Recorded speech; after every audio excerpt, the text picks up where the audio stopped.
అనుకున్నదొక్కటి అయ్యిందొక్కటి బోల్తా కొట్టావులే అని ఏపీ కాంగ్రెస్ సీనియర్లు వాపోతున్నారట. పొలిటికల్ కోమాలో ఉన్న కాంగ్రెస్ కి ఊపిరి పోసి క్యాడర్ కి భరోసా ఇచ్చి ముందుకు నడిపిస్తారనుకుంటే ఇలా చేసావేంటమ్మా అంటూ సీనియర్లు ఆవేదన చెందుతున్నారు. షర్మిల తీరుతో ఏపీ కాంగ్రెస్ సీనియర్లకి బీపీ వస్తుందా? ఆమెతో వాళ్ళకి పూడ్చలేనంత గ్యాప్ వచ్చేసిందా? ఇంతకీ ఇప్పుడు ఈ సీనియర్లు ఏం చేయబోతున్నారు? ఓన్లీ పర్సనల్ పాలిటిక్స్ ఏనా? కాంగ్రెస్ అజెండా లేదా? అనుకునింది ఒకటైతే అయింది మరొకట. షర్మిలతో సీనియర్లకు గ్యాప్ వచ్చిందా? సీనియర్ల నెక్స్ట్ స్టెప్ ఏంటి? షర్మిల వర్సెస్ సీనియర్లు.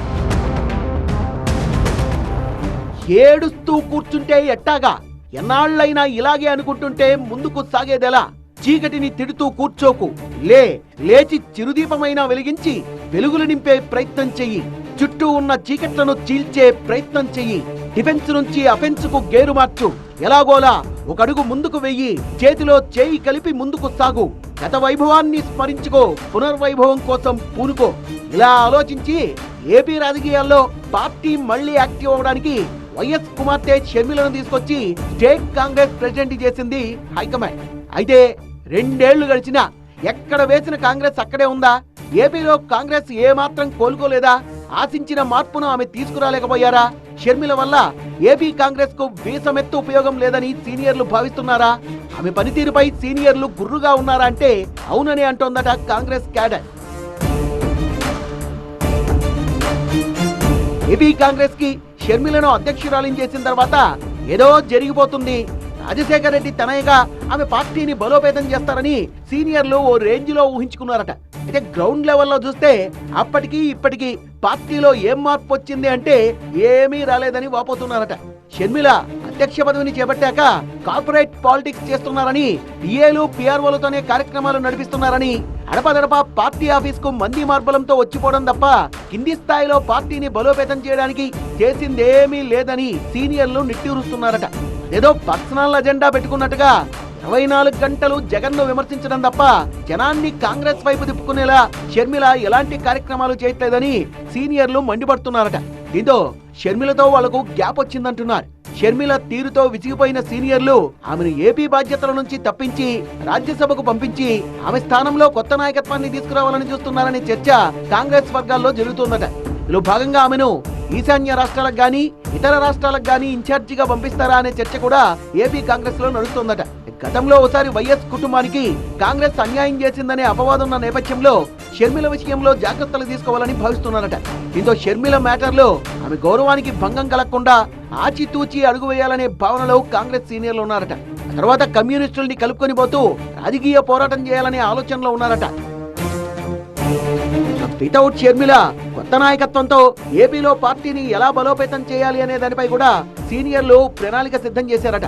ఏపీలోని అన్ని జిల్లాల్లో కాంగ్రెస్ ను ముందుండి పార్టీని నడిపించే నాయకుల కోసం అన్ని జిల్లాల్లో డీసీసీలను బలోపేతం చేసి సమర్థులైన వాళ్లకు లీడర్షిప్ ఇచ్చే ప్రణాళికల్ని సిద్ధం చేశారట. రాబోయే ఎన్నికల్లో ఏపీలో కనీసం 26 అసెంబ్లీ సీట్లలో అటు కూటమికి ఇటు వైసీపీకి గట్టి పోటీ ఇవ్వాలనే పక్కా స్కెచ్ చేసిందట హస్తం పార్టీ. పోటీ చేసిన సీట్లలో కనీసం 6 సీట్లైనా గెలవాలనే లక్ష్యంగా కాంగ్రెస్ వ్యూహాలు రచిస్తోందని పొలిటికల్ సర్కిల్స్ లో టాక్. ఏపీలో అనాది నుంచి కాంగ్రెస్ కు పునాదిగా ఉన్న కాపులను తిరిగి ఆకర్షించే వ్యూహాన్ని కూడా సీనియర్లు సిద్ధం చేస్తున్నారట. దశాబ్దాల నుంచి వైఎస్ టైం వరకు కాంగ్రెస్ కు కొండంత అండగా నిలిచి ఇప్పుడు దూరమైన కాపు సామాజిక వర్గాన్ని ఆకట్టుకునే ప్లాన్ లో భాగంగా మాజీ కేంద్ర మంత్రి సీనియర్ లీడర్ పల్లం రాజును యాక్టివ్ చేయనున్నారని చెప్తున్నారు. మరోవైపు కూటమిలో జనసేన పార్ట్నర్ గా ఉన్న నేపథ్యంలో టీడీపీ అంటే ఇష్టం లేని కాపు సామాజిక వర్గాన్ని తమ వైపు లాగేందుకు హస్తం పార్టీ ప్రయత్నాలు చేస్తోందట. వైసీపీలో ఉండలేక ఇబ్బంది పడుతున్న కాపు నేతల్ని కూడా గ్యాలం వేసేందుకు కాంగ్రెస్ ట్రయల్స్ వేస్తోందట. అటు కూటమి ఇటు వైసీపీ రెండింటిలో ఇవ్వలేక ఇబ్బందులు పడుతున్న కాపు సామాజిక వర్గం మీద బోలెడు ఆశలు పెట్టుకున్న కాంగ్రెస్ వాళ్ళని ఆకర్షించేందుకు అన్ని ప్రయత్నాలు చేస్తోందట. మాజీ మంత్రి సీనియర్ లీడర్ రఘువీరారెడ్డిని రంగంలోకి దింపి బీసీల చేత కూడా కాంగ్రెస్ కు చెయ్యెత్తి జైకొట్టించే వ్యూహాన్ని సీనియర్లు అమలు చేయనున్నారట. అదే సమయంలో టీడీపీ వైసీపీలోకి వెళ్లి అక్కడ ఇమ్మలేక ఉండలేక ఇబ్బందులు పడుతున్న పాత కాంగ్రెస్ నేతల్ని టార్గెట్ చేసి వాళ్లను పార్టీ వైపుకు తిప్పుకునే ప్రయత్నం కూడా చేస్తున్నారట. వాళ్లకు వలవేసే ప్రయత్నాలు జరుగుతున్నాయట. ఏపీలో టీడీపీకి బలమైన అండగా కమ్మ సామాజిక వర్గం ఉండడం, మరోవైపు వైసీపీ వెనుక రెడ్లు మోహరించి ఉన్న తరుణంలో రాష్ట్రంలో సంఖ్యాపరంగా ఎక్కువగా ఉన్న కాపుల్ని ఆకట్టుకోవడానికి కాపు కార్డును, బీసీలను ఆకర్షించడానికి బీసీ కార్డును కాంగ్రెస్ ఉపయోగించనుందట. ఈ రెండు వర్గాల్ని ఆకర్షిస్తే రాష్ట్రంలో మళ్లీ పాగా వేయొచ్చని, ఆ తర్వాత ఎస్సీ, ఎస్టీ, మైనార్టీ, ఓసీ వర్గాలను కూడా మెల్లగా తమ వైపుకు తిప్పుకోవచ్చని సీనియర్లు ఆలోచిస్తున్నారట. అలాగే ఒకప్పుడు కరుడుగట్టిన కాంగ్రెస్ వాదులుగా ఉండి విభజన తర్వాత నిద్రాణ స్థితిలోకి చేరుకున్న కాంగ్రెస్ అభిమానుల్లో, సానుభూతి పరుల్లో పార్టీ పట్ల ప్రేమ కలిగించే ప్రయత్నాలు ఇంకోవైపు జరుగుతున్నాయట. ఇలా ఏపీలో కాంగ్రెస్ పార్టీని ఎలాగోలా బతికించుకుంటే మళ్లీ కాలం కలిసొచ్చినప్పుడు, అవకాశం ఆహ్వానించినప్పుడు, ప్రజలు మార్పు కోసం ఆలోచించినప్పుడు, రాజకీయ వాతావరణ పరిస్థితులు అనుకూలంగా మారినప్పుడు భూమిలో దాగున్న విత్తనం వర్షం పడగానే మొలకెత్తి మహావృక్షంగా మారినట్లు కాంగ్రెస్ ఎలాగోలా చిగురిస్తుందని, ఏపీలో ఎప్పటికైనా మళ్లీ రాజకీయ వటవృక్షంగా మారే ఛాన్స్ ఉంటుందని సీనియర్లు భావిస్తున్నారట. ఎలాగోలా షర్మిలను తప్పించి కాంగ్రెస్ ను మళ్లీ ఏపీలో పట్టాలెక్కించాలని వాళ్ళు చూస్తున్నారట.